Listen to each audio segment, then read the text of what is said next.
moi, je m'appelle Emma, j'ai 19 ans, puis j'ai une chaîne YouTube lifestyle. J'avais pas pensé à ce que je voulais dire après. Et moi, c'est Cynthia Duluth, j'ai 23 ans, je suis maquilleuse professionnelle, donc ma chaîne, c'est une chaîne de beauté. Moi, c'était vraiment par hasard. J'ai commencé juste... je pense que j'avais pas vraiment de grande passion dans la vie, mais j'aimais beaucoup filmer, faire du montage, j'aimais parler aussi. Donc, j'ai décidé de filmer des petits trucs de mon quotidien. Puis, je me suis dit, pourquoi pas le mettre sur YouTube? Parce que je regardais beaucoup de YouTubeuses américaines faire ça.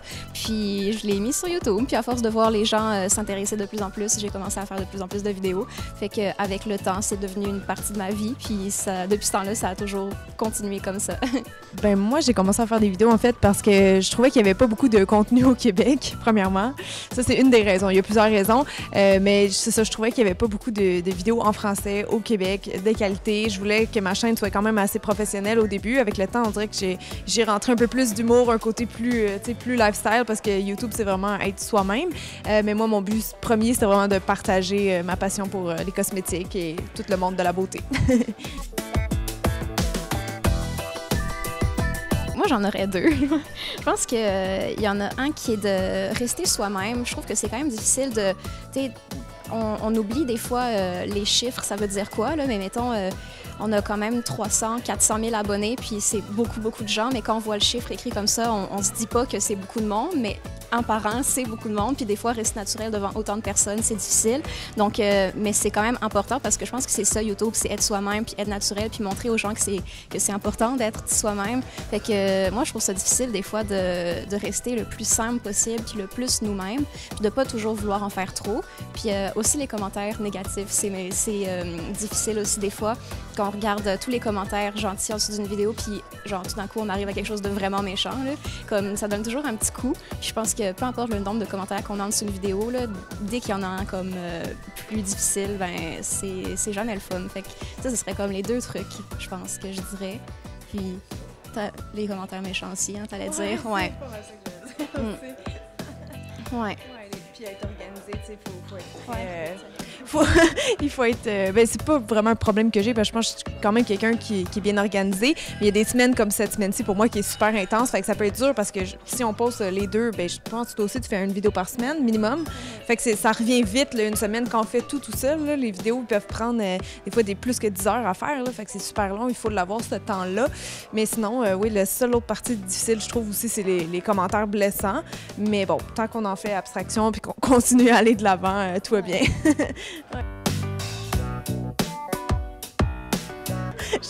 J'en ai un qui je viens de penser. C'était la semaine passée, j'avais fait un tutoriel maquillage de Adèle, je pense. Puis j'avais juste une robe normale, là, comme j'ai en ce moment. Puis il y avait un commentaire que j'ai jamais compris. La fille m'a dit genre, tu t'habilles vraiment, vraiment très vulgaire. Moi qui porte des cols roulés, je me sens de plus en plus seule. J'ai pas compris. J'ai comme vraiment pas quelqu'un qui s'habille vulgaire. Là, puis j'avais une robe qui montait haut. Je sais pas ce qui est allé chercher ça.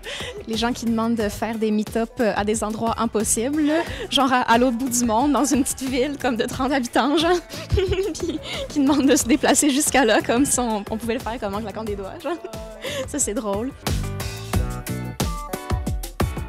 Moi, me faire reconnaître en public, j'aime vraiment ça. Je pense que YouTube, c'est pas assez gros au Québec pour que ça nous encombre dans notre vie. Là. On en rencontre de temps en temps, puis moi, ça me fait vraiment plaisir. Ça n'a jamais été comme...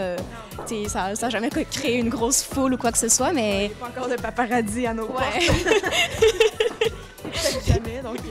Oui, c'est ça. Fait que quand on en croise de temps en temps, ça arrive quand même souvent. Je pense que chaque fois qu'on va magasiner ou qu'on sort de chez nous, ça arrive souvent, mais c'est pas dérangeant. Ce qui est plus dérangeant, par contre, c'est, mettons, quand ils essayent de trouver où t'habites ou des informations trop personnelles, comme ça, là, comme l'adresse de chez toi ou c'est juste des infos. Moi, c'est les gens qui contactent ma famille, qui essayent de parler à mes amis. Genre ça, des fois, je trouve que c'est encombrant un peu. Oui, ça arrive. Mes amis reçoivent beaucoup de messages d'abonnés, mes parents, ma sœur.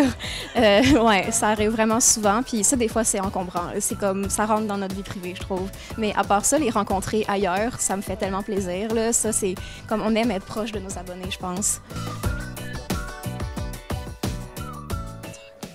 Oui, en fait, il y en a un, mais je sais que je suis pas sa seule proie parce que on s'en parle entre youtubeurs. Il y a une personne, je dirais pas son nom évidemment, mais c'est quelqu'un en France qui arrête pas de nous envoyer des lettres et des choses comme ça. Et oui, qui peut être un peu intense des fois dans ses propos. Alors, à part cette histoire-là, je pense que ça va. C'est vrai que la plupart du temps, c'est juste sympathique. Comme hier, j'ai acheté ma salade au Subway, puis la fille m'a dit hey, j'aime beaucoup vos chroniques. Tu sais, des fois, elle vous voit, je suis comme surprise.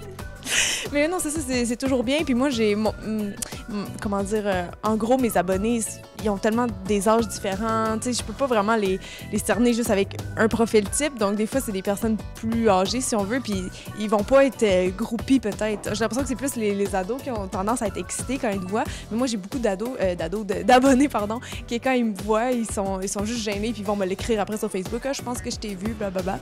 Mais non, c'est ça, pour moi, c'est pas dérangeant, mais j'avoue que jusqu'à l'année dernière, et là, puis vraiment, je donnais des cours de maquillage chez moi, parce que c'était un contrat que je prenais. J'avais beaucoup de demandes pour ça, puis la majorité du temps, c'était des abonnés de YouTube qui voulaient que je leur donne plus de contenu, dans le fond, que je leur fasse vraiment un cours personnalisé.